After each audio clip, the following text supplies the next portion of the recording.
Bonjour à tous, c'est Magali. Certains me connaissent déjà. J'animais l'émission Autour du handicap. Et puis cette fois, c'est parti pour des chroniques régulières qu'Abdel passera dans ses émissions. Ce sera au sujet du handicap.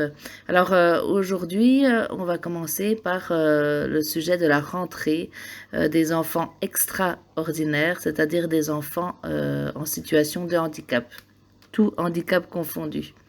Alors, beaucoup ne savent pas, c'est très difficile hein, d'avoir, par exemple, une AVS, d'avoir aussi une notification MDPH pour avoir cette AVS. Et puis, quand on en a une, eh ben, ça ne veut pas dire forcément que tout est gagné, parce que parfois, eh ben, il n'y a pas assez d'AVS.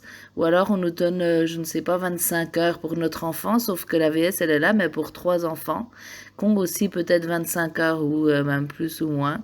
Et du coup, c'est compliqué. Euh, il y a pas mal de parents qui vont au tribunal. J'ai le témoignage d'une maman qui me dit que son fils Melvin, 3 ans et demi, TSA, hein, maladie génétique rare, 8 cas en France, 150 dans le monde.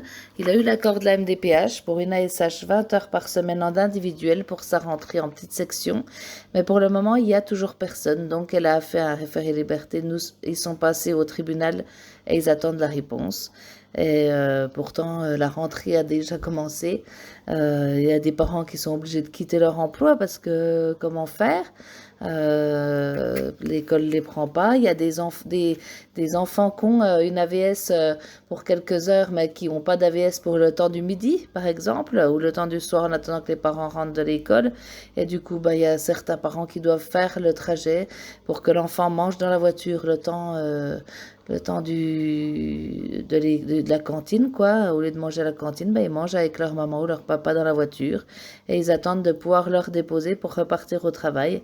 Donc, c'est pas une vie pour ces enfants-là, hein, d'être isolés encore une fois.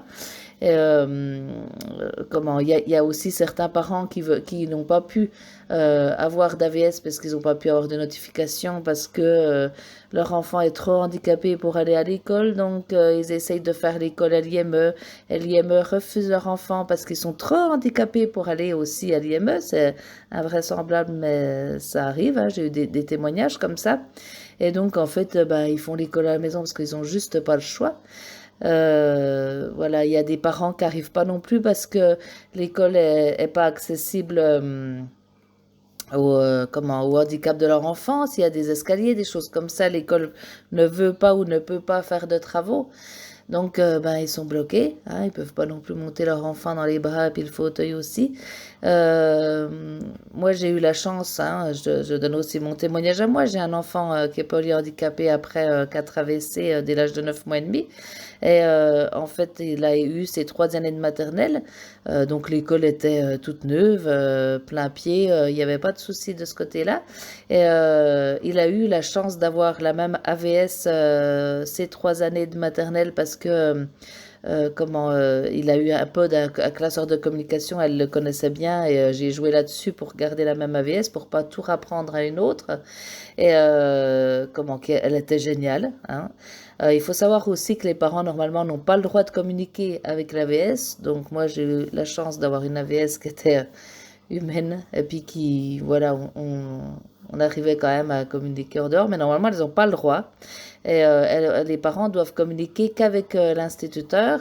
Et donc la personne qui s'occupe de leur enfant, ils n'ont pas le droit de parler avec. Donc c'est quand même avec un enfant malade, avec des difficultés et tout, c'est quand même très difficile de pas pouvoir communiquer sur plein de choses, plein de petits détails. Enfin, c'est comme ça. Et normalement, on n'a pas le droit d'avoir l'AVS plusieurs années de suite pour pas que l'AVS s'attache à l'enfant. Hein, encore une belle bêtise. Voilà, donc moi, mon fils, il a fallu se battre la dernière année parce qu'il voulait arrêter l'école pour lui. Moi, j'ai voulu absolument qu'il fasse sa 3e année de maternelle comme tout le monde. J'ai pensé que c'était bien comme tout le monde qu'il ait 3 années de maternelle. Et puis après, ben, ma foi, là, il fait l'école à la maison parce que il est trop grand physiquement pour être en maternelle. Voilà, oui, il peut pas aller non plus toute sa vie en maternelle et il n'a pas l'éveil nécessaire pour aller en CP. Et donc, il fait l'école à la maison. Euh, j'ai trouvé un texte qui était magnifique pour parler de ces moments avec leurs soucis. Donc je vais finir cette chronique avec ça.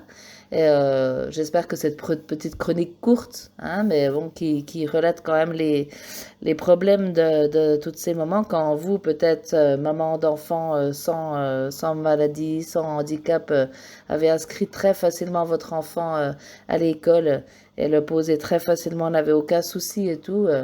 Eh ben voilà, il y a des mamans qui galèrent, qui sont fatiguées. Et puis, donc je vais vous lire ce joli texte. Donc, chère maman, je te regarde emmener ton enfant en thérapie pendant que tes amis emmènent leur enfant au football ou à la danse. Je te vois éviter les conversations où tes proches se félicitent des réalisations de leur enfant, à la fois heureuse pour eux et gênée quelque part par leur indifférence à l'égard de ton enfant pour qui tout est compliqué. Je t'observe jongler du mieux que tu peux entre ta maison, les multiples rendez-vous hebdomadaires thérapeutiques, les médecins et l'école, quand ton enfant a la chance immense d'en avoir une adaptée à ses besoins. Je te vois faire face à l'impitoyable administration, toujours la tête haute, vaillante maman. Je te vois assise pendant des heures à l'ordinateur à faire des recherches sur les thérapies dont ton enfant a besoin ou à rechercher d'autres mamans comme toi, à la fois compagne d'infortune et d'armes, pour pouvoir tenir le coup moralement. Je vois la tristesse et la colère sur ton visage quand tu entends les gens se plaindre pour un rien, alors que toi tu ne projettes pas ta vie au-delà du mois prochain. Je te vois te réveiller tôt le matin et t'atteler à ton devoir de mère sans jamais te plaindre malgré une énième nuit blanche. Je sais que tu te sens invisible, comme si personne ne voyait tous les nuages qui t'enveloppent, comme si tu n'étais plus que l'ombre de toi-même après tant d'années à te battre. Je te vois pourtant continuer coûte que coûte à aller de l'avant et déplacer des montagnes pour toujours donner à ton enfant le meilleur possible. En ces jours où tu te demandes si tu peux faire plus, je veux que tu saches que l'amour inconditionnel que tu portes à ton enfant est ton arme la plus puissante et que tu en es l'incarnation. Ce texte n'est pas une complainte, c'est un hommage envers toutes les mamans d'enfants en situation de handicap qui luttent dans l'ombre pour permettre à leur enfant d'exister demain. Alors voilà, merci d'écouter mes chroniques, j'espère qu'elles vous plairont. Et puis si vous voulez parler de quelque chose qui vous touche, il n'y a pas de souci, contactez-moi. Donc j'ai la page Facebook Magali Cunet, Radio Sud Besançon, vous pouvez me contacter là. Voilà, je remercie Abdel, à bientôt, au revoir.